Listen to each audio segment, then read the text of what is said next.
ನಮಸ್ಕಾರ ಗೆಳೆಯರಿ, stock market Kannada ಚಾನಲ್ಗೆ ಸ್ವಾಗತ ಸುಸ್ವಾಗತ. ಗೆಳೆಯರಿ, ವಿಡಿಯೋದಲ್ಲಿ ಮಾರ್ಕೆಟ್ಗೆ ಸಂಬಂಧಪಟ್ಟಂತ ಒಂದು ಇಂಪಾರ್ಟೆಂಟ್ ಕಾನ್ಸೆಪ್ಟ್ ನ ಬಗ್ಗೆ ತಿಳ್ಕೊಳ್ಳುವಂತ ಪ್ರಯತ್ನವನ್ನು ಮಾಡೋಣ. ನಾವು ಹಲವಾರು ಬ್ರೋಕರೇಜ್ಗಳು, ರಿಸರ್ಚ್ ಫರ್ಮ್ಗಳು ಪಬ್ಲಿಷ್ ಮಾಡುವಂತ ರಿಸರ್ಚ್ ಡೇಟಾನ ನೋಡ್ತಾ ಇರ್ತೀವಿ. ಹಾಗೆ ಇಂಡಿವಿಜುವಲ್ ಕಂಪನಿಗಳಿಗೆ ಸಂಬಂಧಪಟ್ಟಂತೆ ಕೂಡ ರಿಸರ್ಚ್ ರಿಪೋರ್ಟ್ ಗಳನ್ನ ಪಬ್ಲಿಷ್ ಮಾಡ್ತಾ ಇರ್ತಾರೆ. ಹಾಗೆ ಕೆಲವು ಸಲ ಡೈವರ್ಜಿಂಗ್ ರಿಪೋರ್ಟ್ಸ್ ಅನ್ನ ನೋಡ್ತೀವಿ. ಅಂದ್ರೆ ಒಂದು ಫಂಡ್ ಹೌಸ್ ಯಾವುದೋ ಒಂದು ಸ್ಟಾಕ್ ಗೆ ಸೆಲ್ ಅಂತ ರೇಟಿಂಗ್ ಕೊಟ್ರೆ ಅದೇ ಫಂಡ್ ಹೌಸ್ ಆ ಸ್ಟಾಕ್ ಅನ್ನ ಬೈ ಮಾಡ್ತಾ ಇರ್ತಾರೆ. ಈ ರೀತಿಯ ಡೈವರ್ಜೆನ್ಸ್ ಕೂಡ ಕೆಲವು ಸಲ ನೋಡ್ಲಿಕ್ಕೆ ಸಿಗುತ್ತೆ. ಅದು ಯಾಕೆ ಹಂಗಾಗುತ್ತೆ ಅಂತ ಗೊತ್ತಾಗ್ಬೇಕು ಅಂತಂದ್ರೆ ಆ ಕಾನ್ಸೆಪ್ಟ್ ಬಗ್ಗೆ ನಮ್ಗೆ ತಿಳಿದಿರಬೇಕಾಗುತ್ತೆ. ಅದ್ರ ಬಗ್ಗೆನೆ ಒಂದಷ್ಟು ವಿಷಯವನ್ನ ನಾವು ಇವತ್ತಿನ ಈ ವಿಡಿಯೋದಲ್ಲಿ ತಿಳ್ಕೊಳ್ಳೋಣ. ಮೊದಲಿಗೆ ಡಿಸ್ಕ್ಲೇಮರ್ ಕೊಡ್ಲಿಕ್ಕೆ ಇಷ್ಟಪಡ್ತೀನಿ. ಇಲ್ಲಿ ಯಾವ್ದಾದ್ರು ಸ್ಟಾಕ್ ಅನ್ನ ಮೆನ್ಷನ್ ಮಾಡಿದ್ರೆ ಅದ್ಯಾವುದನ್ನು ಕೂಡ ನಾನು ರೆಕಮೆಂಡ್ ಮಾಡ್ತಿಲ್ಲ. ನೀವು ಫರ್ದರ್ ಸ್ಟಡಿ ಮೆಡಿಟೇಷನ್ ತಗೊಳ್ಬಹುದು. ಆಸ್ ಎ ಎಜುಕೇಶನಲ್ ಪರ್ಪಸ್ ನನ್ನ ವಿಡಿಯೋ ಮುಂದೆ ತರ್ತಾ ಇದ್ದೀನಿ. ಹಾಗೆ ಡಿಸ್ಕ್ರಿಪ್ಷನ್ ಅಲ್ಲಿ ಅಕೌಂಟ್ ಓಪನಿಂಗ್ ಲಿಂಕ್ ಇದೆ, ಅಕೌಂಟ್ ಅನ್ನು ಓಪನ್ ಮಾಡ್ಕೊಳ್ಬಹುದು. ಇನ್ವೆಸ್ಟ್ಮೆಂಟ್ ಗೆ ಸಂಬಂಧಪಟ್ಟಂತೆ ನಿಮ್ಗೆ ಏನಾದ್ರು ಸಪೋರ್ಟ್ ಬೇಕು ಅಂತಂದ್ರೆ ಈ ನಂಬರ್ ಗಳ ಮೂಲಕ ನಮ್ಮ ಟೀಮ್ ನ ಕಾಂಟ್ಯಾಕ್ಟ್ ಮಾಡಬಹುದು. ಇಲ್ಲಿ ಮೆನ್ಷನ್ ಮಾಡಿರುವಂತಹ ಎಲ್ಲ ಸರ್ವಿಸಸ್ ನಮ್ಮ ಮೂಲಕ ಸಿಗುತ್ತೆ. ಬಟ್ ಇದಕ್ಕೆ ಕಂಡೀಷನ್ ಒಂದೇ, ನಮ್ಮ ಮೂಲಕ ಅಕೌಂಟ್ ಓಪನ್ ಆಗಿರಬೇಕು. ಹಾಗಾಗಿ ಅಕೌಂಟ್ ಓಪನ್ ಮಾಡ್ಕೊಂಡು ಕಾಂಟ್ಯಾಕ್ಟ್ ಮಾಡಬಹುದು. ಗೆಳೆಯರಿ, ಇವತ್ತಿನ ಟಾಪಿಕ್ ಬಂದು by side versus cell side analyst. ನೀವು ಬಹುಶಃ ಕೇಳಿರಬಹುದು ಈ ಬಗ್ಗೆ. ಹಾಗೆ ಒಂದಷ್ಟು ಜನ ಇಲ್ಲಿ ಮಿಸ್ಟೇಕ್ ಕೂಡ ಮಾಡ್ಕೊಳ್ತಾರೆ. ಬೈ ಸೈಡ್ ಅನಲಿಸ್ಟ್ ಅಂದ್ರೇನು, ಸೆಲ್ ಸೈಡ್ ಅನಲಿಸ್ಟ್ ಅಂದ್ರೇನು ಅನ್ನೋ ಬಗ್ಗೆ ನಮ್ಮ ತಲೆಯಲ್ಲಿ ಎಸ್ಪೆಷಲಿ ಕಾನ್ಸೆಪ್ಟ್ ಬಗ್ಗೆ ಗೊತ್ತಿಲ್ದಾಗ ಈ ವರ್ಡ್ಸ್ ಅನ್ನ ನೋಡಿದ್ರೆ ಏನ್ ಅನ್ಸುತ್ತೆ ಅಂದ್ರೆ, ಸ್ಟಾಕ್ ಗಳನ್ನ ಬೈ ಮಾಡೋದಕ್ಕೆ ರೆಕಮೆಂಡ್ ಮಾಡೋರು ಬೈ ಸೈಡ್ ಅನಲಿಸ್ಟ್, ಸೆಲ್ ಮಾಡೋದಕ್ಕೆ ರೆಕಮೆಂಡ್ ಮಾಡೋರು ಸೆಲ್ ಸೈಡ್ ಅನಲಿಸ್ಟ್ ಅಂತ ತಲೆಗೆ ಬಂದ್ಬಿಡುತ್ತೆ. ಆದ್ರೆ ಆಕ್ಚುಲ್ ಆಗಿ ಇದರ ಮೀನಿಂಗ್ ಬೇರೆ ಇದೆ. ಇಲ್ಲಿ ಬೈ ಸೆಲ್ ಅನ್ನೋ ಕಾನ್ಸೆಪ್ಟ್ ಬರೋದೇ ಇಲ್ಲ. ಇದರ ಮೀನಿಂಗ್ ಟೋಟಲಿ ಡಿಫರೆಂಟ್ ಇದೆ. ಹಾಗಾಗಿ ಇದನ್ನ ತಿಳ್ಕೊಳ್ಳೋದು ಬಹಳ ಇಂಪಾರ್ಟೆಂಟ್ ಆಗುತ್ತೆ. ಇದ್ರ ಬಗ್ಗೆ ತಿಳ್ಕೊಳ್ತಾ ಹೋಗೋಣ ಬನ್ನಿ. ನಾವು ಒಂದು ಫೈನಾನ್ಷಿಯಲ್ ಮಾರ್ಕೆಟ್ ನ ಸ್ಟ್ರಕ್ಚರ್ ಅನ್ನ ನೋಡಿದ್ರೆ ಇಲ್ಲಿ ಎರಡು ಗ್ರೂಪ್ ಗಳು ಅಥವಾ ಎರಡು ರೀತಿಯ ಪಾರ್ಟಿಸಿಪೆಂಟ್ಸ್ ನೋಡ್ಲಿಕ್ಕೆ ಕಾಣುತ್ತೆ. ಒಂದು ಬೈ ಸೈಡ್, ಇನ್ನೊಂದು cell side. By side institutions that manage money, mutual funds, pension funds, edge funds and insurance companies. ಇವುಗಳು ಬೈ ಸೈಡ್ ಬರುತ್ತೆ. They collectively manage trillions of dollars globally. ಅದೇ ಸೆಲ್ ಸೈಡ್ ಗೆ ಬಂದ್ರೆ firms that provide research, investment ideas, brokerage services include brokerage houses, investment banks and institutional research firms. ಇವುಗಳು cell side ಬರುತ್ತೆ. ಈಗ may be ಸ್ವಲ್ಪ ಅರ್ಥ ಆಗಿದೆ ಅನ್ಕೊಳ್ತೀನಿ, ಬಟ್ ಇನ್ನು ವಿಷಯ ಇದೆ, ನಾನು ಎಕ್ಸ್ಪ್ಲೈನ್ ಮಾಡ್ತೀನಿ ಈಸಿಯಾಗಿ ನಿಮ್ಗೆ ಅರ್ಥ ಆಗೋ ರೀತಿಯಲ್ಲಿ. ಬೈ ಸೈಡ್ ಅಂದ್ರೆ ಇಲ್ಲಿ ಇನ್ಸ್ಟಿಟ್ಯೂಷನ್ಸ್ ಇರುತ್ತೆ. ಮ್ಯೂಚುವಲ್ ಫಂಡ್ಸ್ ಆಗ್ಬೋದು, ಪೆನ್ಷನ್ ಫಂಡ್ಸ್ ಆಗ್ಬೋದು, ಎಡ್ಜ್ ಫಂಡ್ಸ್, ಇನ್ಶೂರೆನ್ಸ್ ಕಂಪನೀಸ್, ಇವೆಲ್ಲವೂ ಕೂಡ ಬೈ ಸೈಡ್ ಬರ್ತಾರೆ. ಸೆಲ್ ಸೈಡ್ ಅಲ್ಲಿ ರಿಸರ್ಚ್ ಅನ್ನ ಪ್ರೊವೈಡ್ ಮಾಡುವಂತ ಕಂಪನಿಗಳು, ಇನ್ವೆಸ್ಟ್ಮೆಂಟ್ ಐಡಿಯಾಸ್ ಅನ್ನ ಕೊಡುವಂತ ಕಂಪನಿಗಳು, ಬ್ರೋಕರೇಜ್ ಸರ್ವಿಸಸ್ ಪ್ರೊವೈಡ್ ಮಾಡುವಂತ ಕಂಪನೀಸ್ ಬರುತ್ತವೆ. ಇಲ್ಲಿ ರಿಲೇಶನ್ಶಿಪ್ ಸಿಂಪಲ್ ಏನಂತಂದ್ರೆ, ಸೆಲ್ ಸೈಡ್ ರಿಸರ್ಚ್ ಅನ್ನ ಪ್ರೊವೈಡ್ ಮಾಡುತ್ತೆ, ಬೈ ಸೈಡ್ ರಿಸರ್ಚ್ ಅನ್ನ ಯೂಸ್ ಮಾಡ್ತಾರೆ ಹಣವನ್ನ ಇನ್ವೆಸ್ಟ್ ಮಾಡ್ಲಿಕ್ಕೆ. ಇದೇನಿದು ಈ ತರ ಅನಿಸ್ತಿದ್ಯಾ? ಡೋಂಟ್ ವರಿ, ಮುಂದುವರೆದ್ರೆ ನಿಮ್ಗೆ ಎಲ್ಲ ಡೌಟ್ಸ್ ಕ್ಲಿಯರ್ ಆಗುತ್ತೆ.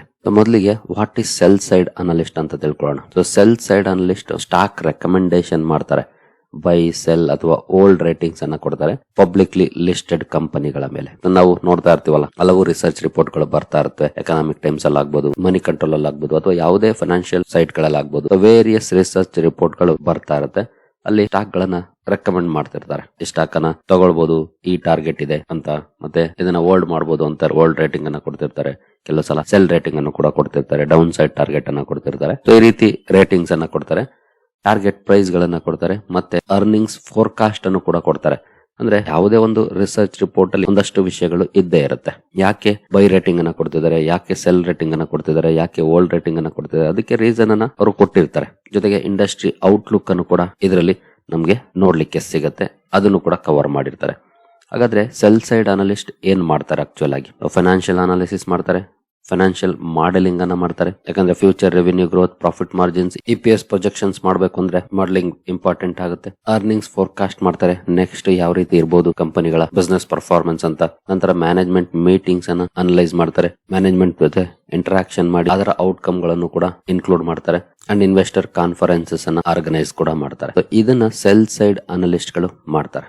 ನೆಕ್ಸ್ಟ್ ಇವರ ಗುರಿ ಏನು? The main objective of cell side analyst ಬರೀ ರಿಸರ್ಚ್ ಅಷ್ಟೇ ಅಲ್ಲ, ಟ್ರೇಡಿಂಗ್ ಆಕ್ಟಿವಿಟಿಯನ್ನ ಜನರೇಟ್ ಮಾಡುವಂತದ್ದು. ಅಂದ್ರೆ ರಿಪೋರ್ಟ್ ಗಳನ್ನ ಪಬ್ಲಿಷ್ ಮಾಡೋ ಮೂಲಕ ಆಕ್ಟಿವಿಟಿಯನ್ನ ಜಾಸ್ತಿ ಮಾಡೋದು ಇವರ ಉದ್ದೇಶ ಆಗಿರುತ್ತೆ. ಸೊ ಮೋರ್ ರಿಪೋರ್ಟ್ಸ್ ಪಬ್ಲಿಷ್ ಮಾಡ್ತಾ ಹೋದ್ರು ಅಂದ್ರೆ ಮೋರ್ ಟ್ರೇಡ್ಸ್ ಆಗುವಂತ ಚಾನ್ಸಸ್ ಇರುತ್ತೆ. ಅಂದ್ರೆ ಟ್ರೇಡ್ಸ್ ಅಂದ್ರೆ ಸ್ಟಾಕ್ ಗಳನ್ನ ತಗೊಳ್ಳೋದು, ಮಾರೋದು, ಆಕ್ಟಿವಿಟೀಸ್ ಜಾಸ್ತಿ ನಡೆಯುತ್ತಲ್ಲ, ಅದನ್ನ ಟ್ರೇಡ್ಸ್ ಅಂತಾನೆ ಕರೆಯೋದು. ಜೊತೆಗೆ ಇವರ ರಿಪೋರ್ಟ್ ಗಳು ಪಬ್ಲಿಕ್ಲಿ ಡಿಸ್ಟ್ರಿಬ್ಯೂಟ್ ಆಗುತ್ತೆ. ಸೆಲ್ ಸೈಡ್ ಅನಲಿಸ್ಟ್ ರಿಪೋರ್ಟ್ಸ್ ಇಲ್ಲಿ ರೆಸ್ಟ್ರಿಕ್ಷನ್ ಇರೋದಿಲ್ಲ.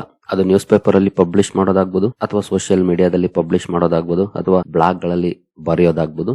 ಈ ರೀತಿಯಾಗಿ ಸೆಲ್ ಸೈಡ್ ಅನಲಿಸ್ಟ್ ಗಳ ರಿಪೋರ್ಟ್ಸ್ ಪಬ್ಲಿಕ್ಲಿ ಅವೈಲಬಲ್ ಇರುತ್ತೆ.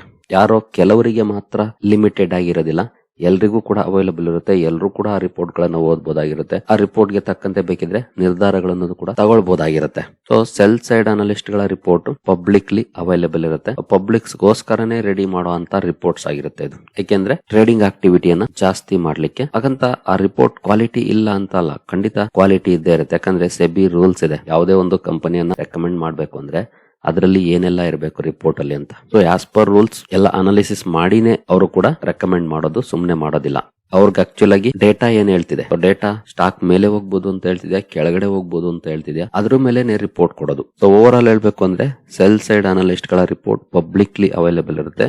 ನಾವು ನೀವೆಲ್ಲ ಯೂಸ್ ಮಾಡಬಹುದಾಗಿರುತ್ತೆ.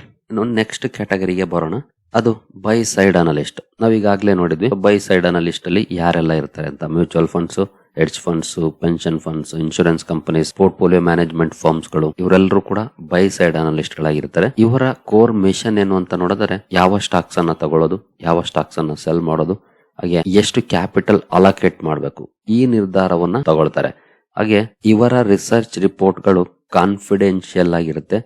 ಓನ್ಲಿ ಇಂಟರ್ನಲ್ ಪರ್ಪಸ್ ಗೆ ಯೂಸ್ ಮಾಡ್ತಾರೆ. ಅಂದ್ರೆ ಫಾರ್ ಎಕ್ಸಾಂಪಲ್ ಯಾವುದೋ ಒಂದು ಮ್ಯೂಚುವಲ್ ಫಂಡ್ ಕಂಪನಿ ರಿಸರ್ಚ್ ಮಾಡ್ತಿದೆ ಅಂದ್ರೆ ಆ ಪರ್ಟಿಕ್ಯುಲರ್ ಮ್ಯೂಚುವಲ್ ಫಂಡ್ ಕಂಪನಿ ಅಥವಾ ಅದ್ರ ಒಳಗಡೆ ಇರೋರು ಮಾತ್ರ ಬಳಸ್ತಾರ ಅದನ್ನ. ಆ ರಿಪೋರ್ಟ್ ಔಟ್ ಸೈಡ್ ಅವೈಲೇಬಲ್ ಇರೋದಿಲ್ಲ, ನಮಗೂ ನಿಮ್ಗೂ ಅಕ್ಸೆಸ್ ಮಾಡಕ್ ಆಗೋದಿಲ್ಲ. ಓನ್ಲಿ ಆ ಕಂಪನಿಯ ಇಂಟರ್ನಲ್ ಪರ್ಪಸ್ ಗೆ ಮಾತ್ರ. ಅಂದ್ರೆ ಆ ಕಂಪನಿ ಡಿಸಿಷನ್ ತಗೊಳುತ್ತೆ ಈ ಸ್ಟಾಕ್ ನ ಬೈ ಮಾಡ್ಬೇಕಾ, ಸೆಲ್ ಮಾಡ್ಬೇಕಾ, ಅಥವಾ ಹೋಲ್ಡ್ ಮಾಡ್ಬೇಕಾ ಅಂತ, ಅಥವಾ ಅದರಲ್ಲಿ ಎಷ್ಟು ಅಲೋಕೇಶನ್ ಮಾಡಬೇಕು, ಇದೆಲ್ಲವನ್ನ ಆ ಕಂಪನಿ ಡಿಸೈಡ್ ಮಾಡುತ್ತೆ. ಅದು ಮ್ಯೂಚುವಲ್ ಫಂಡ್ ಆಗ್ಬೋದು, ಹೆಡ್ಜ್ ಫಂಡ್ ಆಗ್ಬೋದು, ಪೆನ್ಷನ್ ಫಂಡ್ ಆಗ್ಬೋದು. ಇದು ಪಬ್ಲಿಕ್ಲಿ ಅವೈಲೇಬಲ್ ಇರುವಂತದ್ದಲ್ಲ, ಕಾನ್ಫಿಡೆನ್ಶಿಯಲ್ ಆಗಿರುತ್ತೆ. ಆ ಪರ್ಟಿಕ್ಯುಲರ್ ಫಂಡ್ ಗೆ ಮಾತ್ರ ಸೀಮಿತ ಆಗಿರುತ್ತೆ. ಇವರನ್ನೇ ಬೈ ಸೈಡ್ ಅನಲಿಸ್ಟ್ ಅನ್ನೋದು. ಈಗ ನಿಮ್ಗೆ ಮೇ ಬಿ ಒಂದು ಸ್ವಲ್ಪ ಕ್ಲಾರಿಟಿ ಸಿಕ್ತು ಅಂದ್ಕೊಳ್ತೀನಿ. ಸೆಲ್ ಸೈಡ್ ಅನಲಿಸ್ಟ್ ಅಂದ್ರೆ ಅವರ ರಿಪೋರ್ಟ್ ಗಳು ಪಬ್ಲಿಕ್ಲಿ ಅವೈಲೇಬಲ್ ಇರುತ್ತೆ, ನಾವು ನೀವೆಲ್ಲ ಬಳಸಬಹುದಾಗಿರುತ್ತೆ. ಅದೇ ಬೈ ಸೈಡ್ ಅನಲಿಸ್ಟ್ ಅಂದ್ರೆ ನಮಗೂ ನಿಮ್ಗೂ ಸಿಗೋದಿಲ್ಲ. ಓನ್ಲಿ ಯಾವ ಕಂಪನಿ ರಿಸರ್ಚ್ ಮಾಡುತ್ತೋ ಆ ಕಂಪನಿಯ ಇಂಟರ್ನಲ್ ಯೂಸ್ ಗೆ ಮಾತ್ರ ಬಳಕೆ ಆಗುತ್ತೆ. ಅವರು ಆ ಸ್ಟಾಕ್ ಅನ್ನ ಬೈ ಸೆಲ್ ಮಾಡೋದಕ್ಕೆ ಬಳಸ್ಕೊಳ್ತಾರ ಅಷ್ಟೇ, ನಮಗೂ ನಿಮ್ಗೂ ಅವೈಲೇಬಲ್ ಇರೋದಿಲ್ಲ. ಇನ್ನು ಬೈ ಸೈಡ್ ಅನಲಿಸ್ಟ್ ಆಕ್ಚುಲ್ ಆಗಿ ಏನ್ ಮಾಡ್ತಾರೆ, ಅವರು ಕೂಡ ಸೇಮ್ ಕಂಪನಿ ಅನಾಲಿಸಿಸ್ ಮಾಡ್ತಾರೆ. ಬಿಸ್ನೆಸ್ ಮಾಡೆಲ್ಸ್ ಅನ್ನ, ಕಾಂಪಿಟೇಟಿವ್ ಅಡ್ವಾಂಟೇಜಸ್ ಅನ್ನ, ಇಂಡಸ್ಟ್ರಿ ಸ್ಟ್ರಕ್ಚರ್, ಮ್ಯಾನೇಜ್ಮೆಂಟ್ ಕ್ವಾಲಿಟಿ, ಇದೆಲ್ಲವನ್ನು ಕೂಡ ಅನಲೈಸ್ ಮಾಡ್ತಾರೆ. ಫೈನಾನ್ಷಿಯಲ್ ವ್ಯಾಲ್ಯೂಯೇಷನ್ ಮಾಡ್ತಾರೆ. ಇನ್ವೆಸ್ಟ್ಮೆಂಟ್ ಥೀಸಿಸ್ ಅನ್ನ ರೆಡಿ ಮಾಡ್ತಾರೆ. ನೆಕ್ಸ್ಟ್ 2 to 3 years ಅಲ್ಲಿ ಯಾವ ರೀತಿ ಪರ್ಫಾರ್ಮೆನ್ಸ್ ಬರ್ಬೋದು ಅನ್ನೋಂತ ಎಸ್ಟಿಮೇಷನ್ಸ್ ಅನ್ನ ಮಾಡ್ತಾರೆ. ರಿಸ್ಕ್ ಅಸೆಸ್ಮೆಂಟ್ ಮಾಡಿ ಅಲ್ಲಿ ಎಷ್ಟು ಅಲೋಕೇಶನ್ ಮಾಡಬೇಕು, ಮ್ಯಾಕ್ರೋ ಎಕನಾಮಿಕ್ ರಿಸ್ಕ್ ಏನಿದೆ, ಪೊಟೆನ್ಶಿಯಲ್ ಇಂಡಸ್ಟ್ರಿ ಡಿಸ್ರಪ್ಷನ್ಸ್ ಏನಾದ್ರು ಇದೆಯಾ, ಇದೆಲ್ಲವನ್ನ ಅನಲೈಸ್ ಮಾಡಿ ಡಿಸಿಷನ್ ತಗೊಳಕ್ಕೆ ರೆಡಿ ಮಾಡ್ತಾರೆ ಕಂಪನಿಯನ್ನ. ಇದು ಆಕ್ಚುಲ್ ಆಗಿ ಬೈ ಸೈಡ್ ಅನಲಿಸ್ಟ್ ಮಾಡುವಂತ ಕೆಲಸ. ಹಾಗಾದ್ರೆ ಎರಡು ಹೇಗೆ ವರ್ಕ್ ಮಾಡ್ತವೆ, ಒಂದು ರಿಯಲ್ ಎಕ್ಸಾಂಪಲ್ ತಗೊಳ್ಳೋದಾದ್ರೆ buy side research independent analysis ಮಾಡಿ ಓನ್ ಇನ್ವೆಸ್ಟ್ಮೆಂಟ್ ಡಿಸಿಷನ್ ತಗೊಳ್ತಾರೆ. ಯಾವುದೋ ಒಂದು ಹೆಡ್ಜ್ ಫಂಡ್ ಅಥವಾ ಯಾವುದೋ ಒಂದು ಇನ್ಶೂರೆನ್ಸ್ ಕಂಪನಿ ರಿಸರ್ಚ್ ಮಾಡಿದೆ ಅಂದ್ರೆ ಆ ಕಂಪನಿಯ ಬಳಕೆಗೆ ಮಾತ್ರ ಆಗಿರುತ್ತೆ ಆ ರಿಪೋರ್ಟ್. ಬೈ ಸೈಡ್ ಅನಲಿಸ್ಟ್ ಅಥವಾ by side research. Cell side report ಇದು ಪಬ್ಲಿಕ್ಲಿ ಅವೈಲೇಬಲ್ ರಿಪೋರ್ಟ್ ಆಗಿರುತ್ತೆ, ನಾವು ನೀವೆಲ್ಲ ಬಳಸಬಹುದಾಗಿರುತ್ತೆ. ಇದಕ್ಕೆ ಸೆಲ್ ಸೈಡ್ ರಿಪೋರ್ಟ್ ಅಂತಾರೆ. ಈ ಎರಡರ ಕೀ ಡಿಫರೆನ್ಸ್ ನೀವೆಲ್ಲಿ ಒಂದ್ಸಲ ಗ್ಲಾನ್ಸ್ ಮಾಡ್ಕೊಳ್ಬಹುದು. ಒಂದೇ ಸ್ಲೈಡ್ ಅಲ್ಲಿ ಎಲ್ಲ ಮಾಹಿತಿ ಇದೆ. ಇನ್ನು which side is more powerful, ಈ ವಿಚಾರಕ್ಕೆ ಬಂದ್ರೆ cell side analyst report market narratives ಅನ್ನು ಶೇಪ್ ಮಾಡುತ್ತೆ, ಜೊತೆಗೆ ಟ್ರೇಡಿಂಗ್ ಆಕ್ಟಿವಿಟಿಯನ್ನ ಜಾಸ್ತಿ ಮಾಡುತ್ತೆ. ಯಾಕೆಂದ್ರೆ ರಿಸರ್ಚ್ ರಿಪೋರ್ಟ್ ಗಳು ವೈಡ್ಲಿ ಬಳಕೆ ಆಗುತ್ತೆ, ಜೊತೆಗೆ ಪಬ್ಲಿಕ್ ಪ್ಲಾಟ್ಫಾರ್ಮ್ ಗಳಲ್ಲಿ ಸಿಗೋದ್ರಿಂದ ತುಂಬಾ ಜನ ಅದನ್ನ ಬಳಸ್ತಾರೆ. ಆದ್ರೆ ಬೈ ಸೈಡ್ ರಿಪೋರ್ಟ್ ಏನಿರುತ್ತೆ ಇದು ಇಂಟರ್ನಲಿ ಬಳಕೆ ಆಗುತ್ತೆ, ಆ ಪರ್ಟಿಕ್ಯುಲರ್ ಕಂಪನಿ ಮಾತ್ರ ಅದನ್ನ ಬಳಕೆ ಮಾಡುತ್ತೆ. ಅಂದ್ರೆ ಮ್ಯೂಚುವಲ್ ಫಂಡ್ ಕಂಪನಿ ಆಗ್ಬೋದು ಅಥವಾ ಇನ್ಶೂರೆನ್ಸ್ ಕಂಪನಿ ಆಗ್ಬೋದು, ಅದು ಬೇರೆಯವ್ರಿಗೆ ಅವೈಲೇಬಲ್ ಇರೋದಿಲ್ಲ. ಬಟ್ ಇಲ್ಲಿ ಇಂಪಾರ್ಟೆಂಟ್ ಏನು ಅಂತಂದ್ರೆ ಕ್ಯಾಪಿಟಲ್ ಅಲೋಕೇಶನ್ ಅನ್ನ ಕಂಟ್ರೋಲ್ ಮಾಡೋದು ಬೈ ಸೈಡ್. ಯಾಕೆಂತಂದ್ರೆ ಇನ್ಸ್ಟಿಟ್ಯೂಷನ್ಸ್ ಅಲ್ಲಿ ಹೂಡಿಕೆಯನ್ನ ಮಾಡ್ತಾರೆ. ಇನ್ಸ್ಟಿಟ್ಯೂಷನ್ಸ್ ಹೂಡಿಕೆ ಮಾಡ್ತಾರೆ ಅಂದ್ರೆ ಕೋಟ್ಯಾಂತರ ರೂಪಾಯಿ ವ್ಯವಹಾರ ನಡೆಯುತ್ತೆ. ರಿಟೇಲ್ ಪಾರ್ಟಿಸಿಪೇಷನ್ ಏನಿರುತ್ತೆ ಆ ರಿಪೋರ್ಟ್ ಎಷ್ಟೇ ವೈಡ್ಲಿ ಬಳಕೆ ಆದ್ರೂ ಕೂಡ ಇನ್ಸ್ಟಿಟ್ಯೂಷನ್ ಅಷ್ಟು ಇನ್ಫ್ಲೋ ಬರದೇ ಇರಬಹುದು. ಸೆಲ್ ಸೈಡ್ ಗಿಂತ ಬೈ ಸೈಡ್ ಮೋರ್ ಪವರ್ಫುಲ್ ಆಗಿರುತ್ತೆ. ಆದ್ರೆ ಒಂದು ವಿಷಯ ತಿಳ್ಕೊಳ್ಳಿ, ಎರಡು ರಿಪೋರ್ಟ್ ಗಳು ಕೂಡ ಕ್ವಾಲಿಟಿ ರಿಪೋರ್ಟ್ ಗಳೇ ಆಗಿರುತ್ತವೆ.